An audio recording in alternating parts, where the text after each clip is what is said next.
I suppose all stories with the Holocaust are inherently very powerful.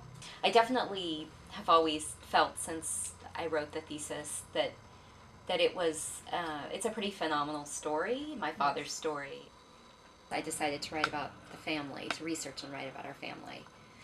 And I was interested, I knew very little, and my understanding was he really didn't know that much either. My focus in college was history, so I decided, I would research what I could about the family, how they had lived, particularly like right before the Second World War, and then what happened during the war, and then immediately after.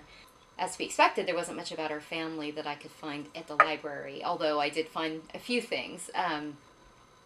So that required to go to Slovakia, which is what I did with my father.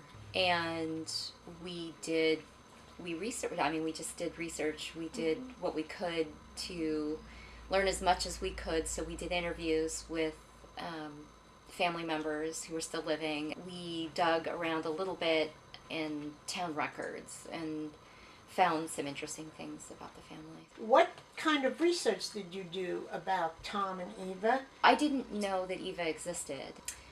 I had no idea how he had survived in the camp.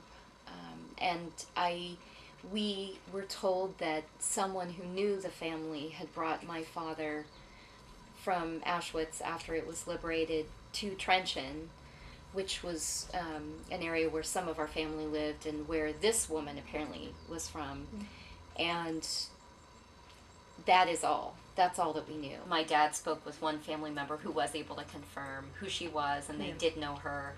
The most powerful, I think, thing about this information is, knowing or having confirmation that somebody was taking care of him when he was there at Auschwitz. Because I have a 5-year-old, and my dad was 5 when he was there, and I just imagine, how vulnerable he was. How did you feel when your father told you that Eva had tried to find him? I think I was a little nervous for him, and maybe for me too. I think it's on balance a really good thing, but certainly not an easy thing to absorb. In my mind, in writing that story, I wouldn't have known, sort of how it would end. I think this would be the epilogue.